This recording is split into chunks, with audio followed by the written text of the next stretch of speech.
Good evening, I'm Misa. This is CTV News at 5. Tonight, strike notice. Alberta teachers will go on strike next month if a deal isn't reached. Plus, another route into downtown to be closed off to traffic due to construction. And an Oilers-inspired Jeopardy clue that had the contestants stumped. CTV Edmonton, local breaking news with Nariman Isa. Alberta teachers will go on strike next month if they are unable to reach a settlement with the province.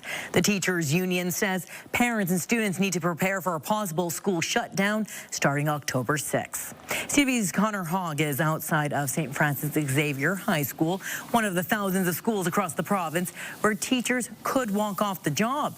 And Connor, what do we know about what this strike could look like? Nariman, ATA President Jason Schilling says those details are still being ironed out. It's too early to tell if the province would see rolling strikes or if all schools would close immediately. Schilling says the public education system in Alberta is in crisis and the time for half measures is over. Today we are announcing that if a negotiated settlement is not achieved through bargaining, we will commence strike action on Monday, October 6th. The president of the ATA says teachers' patience has run out. It's hypocritical for this government to claim that it values education while spending the least in Canada. Teachers say the 12.5% wage increase and the promise to add 3,000 teachers over the next 3 years is not enough. Schilling says chronic underfunding has led to students learning in libraries and hallways. The teachers' union wants salaries that make up for inflation over the last decade. Schilling says strike action is being announced now in order to give everyone time to prepare. What teachers want is simple. Classrooms that are properly funded, respect for the work that they do, and wages that reflect their value to Alberta's future. If we can make some progress on classroom conditions, getting more people in the classroom, we're prepared to do that. So I hope that we've got the ability to get back to the bargaining table, come to an agreement together so that we can avoid strike action.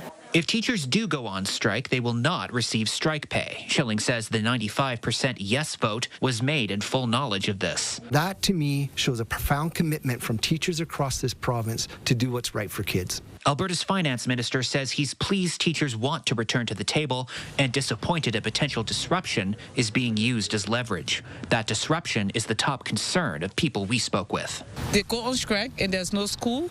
Who's going to take care of my kids? Something has to come to resolution because it affects basically everyone with kids. A lot of students that are like missing credits or anything, you know, they need the time to work on what they need to work on so that they can pass the class. Let me be clear.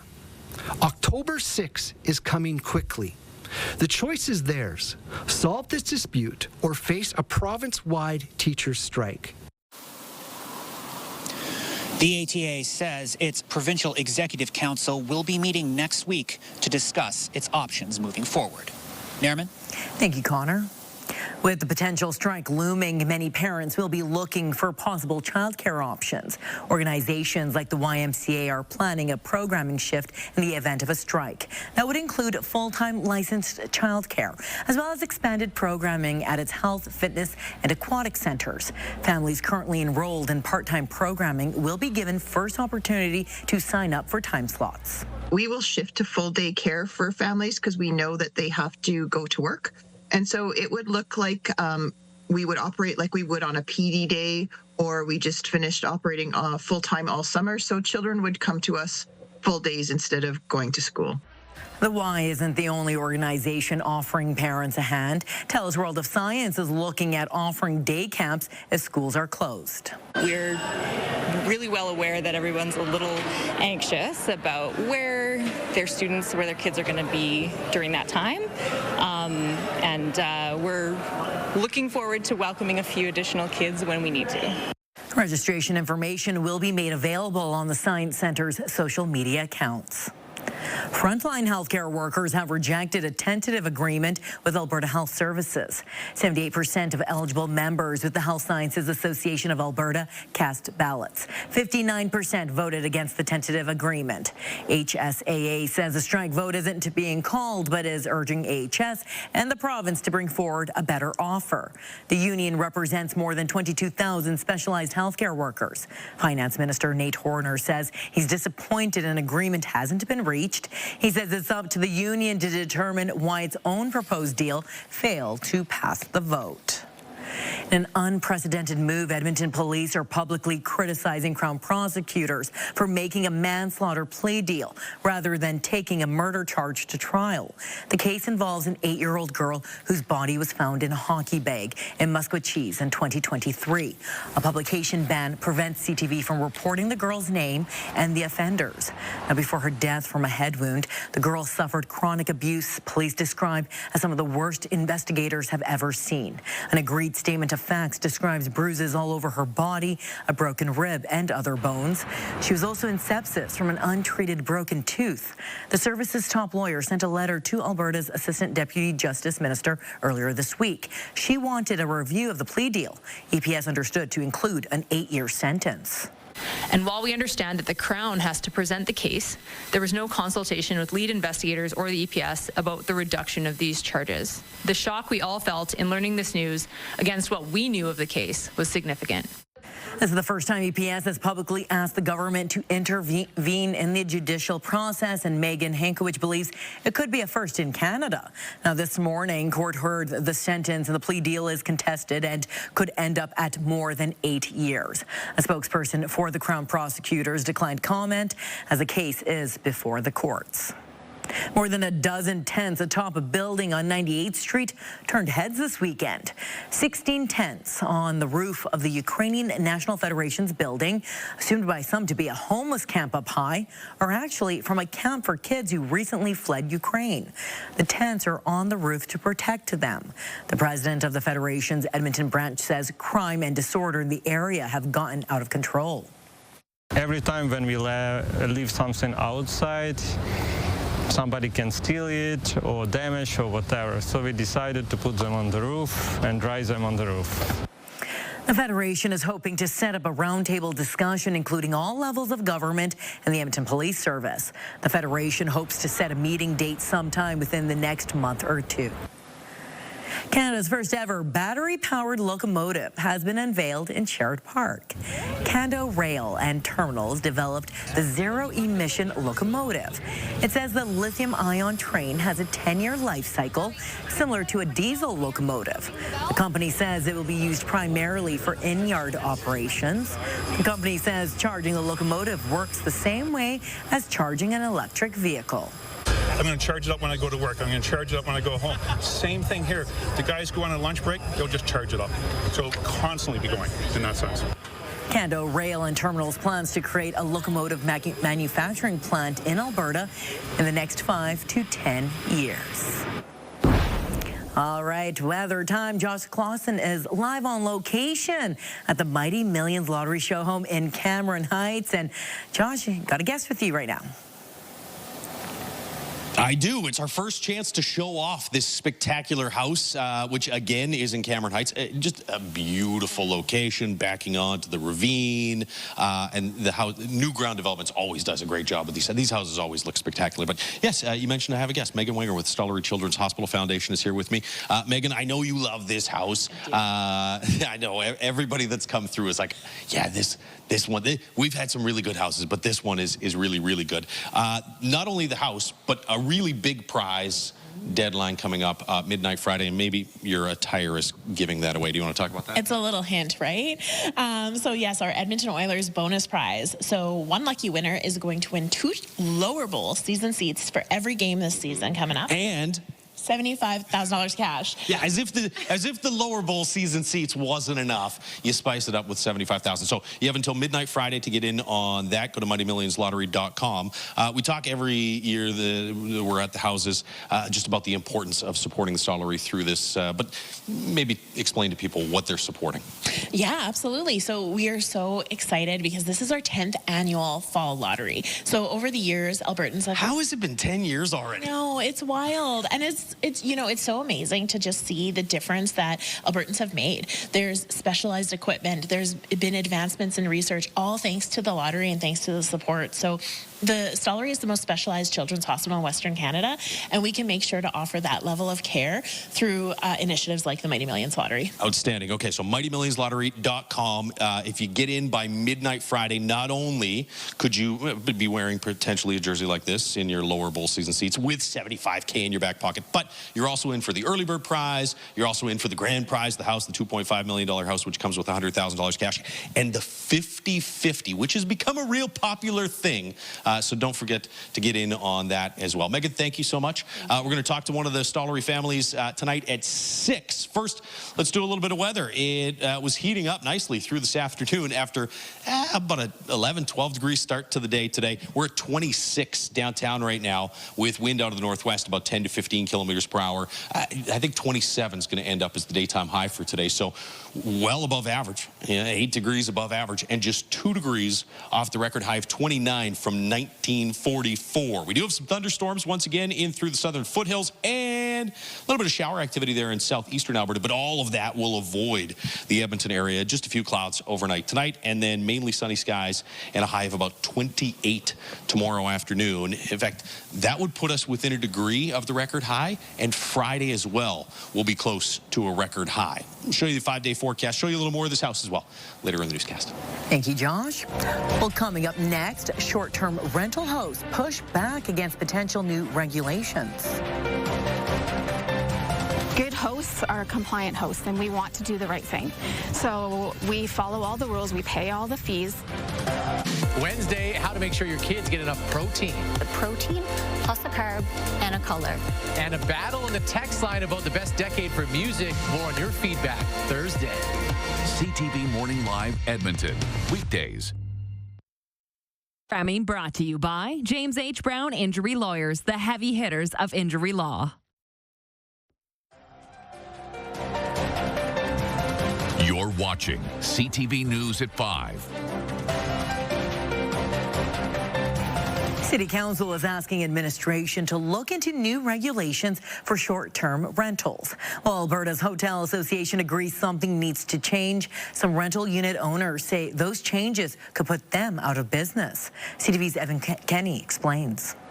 I really think the vilification needs to stop. Monica Marchand built this suite above her garage and has been using it as a short-term rental property for the past 6 years. She's disappointed to hear City Council is looking at changing the regulations around units like hers. Good hosts are compliant hosts, and we want to do the right thing. So we follow all the rules, we pay all the fees. City staff brought forward a report showing concerns around short-term rentals are overblown. Staff recommend maintaining the status quo. Council is ignoring that recommendation and is looking at regulating these rentals. We all need to be paying our fair share, and right now these short-term rentals are not. City Council is asking administration to look into mandating business licenses for platforms like Vrbo and Airbnb. That would force hosts to pay commercial taxes and create a system to hold problem properties accountable for bad behavior. The Alberta Hotel and Lodging Association supports the move. It would like to see the city implement a principal residence requirement. People and corporations that are buying up, tens and even hundreds of homes and condominiums around the city and renting them out on a nightly basis. That's not home sharing. That's a commercial enterprise. Other short-term rental owners say these spaces are an affordable option for visitors to have a different style of stay versus a hotel and helps homeowners make some extra cash. Marchand wants to keep offering her unit to people, but believes with a new tax, then I simply won't be able to afford it. It's expected to take another year for the city to draft new regulations. Evan Kenny, CTV News, Edmonton. A new road closure west of downtown is set to start next week. The city says it will close 102nd Avenue from 130th to 132nd Street to start work on the Wellington Bridge. The avenue will be fully closed to all road traffic, pedestrians and cyclists. The trail and the ravine underneath will also be closed for safety. The city says it recognizes that the West End has dealt with many construction and road closures, but the Wellington Bridge was built in 1932 and has reached the end of its lifespan. For this bridge, why is it done now? Like again, it's been on life support since 2014 so that we don't put these folks and all these businesses in the same experiences right after, 102nd overgrowth bridge, so that like 10 years, but like we can't hold it any further without jeopardizing safety. And this is something we're not willing to do. The city says the bridge replacement was coordinated with the other area closures for LRT construction. The director of the Valley Line LRT says the project is on schedule, but some overlap was unavoidable. But as we see here on the Wellington, there's a recognition. There's a lot of road work the city needs to catch up on, and we trying our best to sort of make sure not too much is on top of each other. But again, we had to start this bridge project this year in order for it to get done in a year. The Wellington Bridge replacement is expected to be done by October 2026. Still to come, a lesser-known Alberta attraction makes National Geographic's top 10 list for people to visit. You can hear stories through drumming and song, engage in the Métis camps. Programming brought to you by Basement Systems Edmonton. Contact us today for all things basement-y. National Geographic has recognized the Rocky Mountain House National Historic Site as one of 10 need-to-visit Canadian national parks. While not technically a park, the site is run by Parks Canada. The site teaches the history of the Canadian fur trade and Indigenous communities. You can hear stories through drumming and song, engage in the Métis camps. There's wildlife. There's bison right there. There's trappers' tents. There's teepees. You can make bannock out there. Just a treasure trove of things. And, of course, learn about David Thompson, who was one of the greatest mapping individuals in history, and learn all about him and his adventures through this area. The area also offers skiing, hiking, biking, canoeing, and rafting. Weather time, Josh Clausen joining us from the Mighty Millions Lottery Show home in Cameron Heights. And let's learn a little bit more about this house. Yeah, you know what? I know you love to cook, Nariman. How about this chef's kitchen here? Just spectacular. It would be nice. Are you a gas stove person, Nariman? No, I'm not. It scares me. I know a lot of people. I love it. The gas scares you. The chefs love the gas range, though. You got to pass through in behind there, so all kinds of storage in the pantry in behind the kitchen. And then, of course, this opens up onto the living area and the dining room. And then huge, just on the other side of the camera, huge patio doors with a covered patio that easy access from the kitchen to entertaining outside as well. $2.5 million. Plus $100,000 cash, so that's the grand prize, but the big deadline is midnight Friday, and we'll talk a little bit more about that in a moment. First, take a look outside right now with the River Valley Skycam. It's the Action Furnace River Valley Skycam. Action Furnace, fixed right, it's free, 26 degrees right now. Still a little hazy out there. Air quality has been in the moderate risk range for much of the day today. I think it'll be a little bit better tonight and tomorrow, so low to moderate risk for tonight and tomorrow. 25 to the south in Red Deer, 24s in Grand Prairie and Fort McMurray. We get to 27 for a daytime high today. Lloydminster as well, sitting at 27 right now. You can see a little area of low pressure sneaking up through southeastern Alberta. Thunderstorms on the back edge of that in through the southern foothills. Those will roll through the Olds, Calgary regions. Red Deer, you might see a little isolated thunderstorm here early this evening.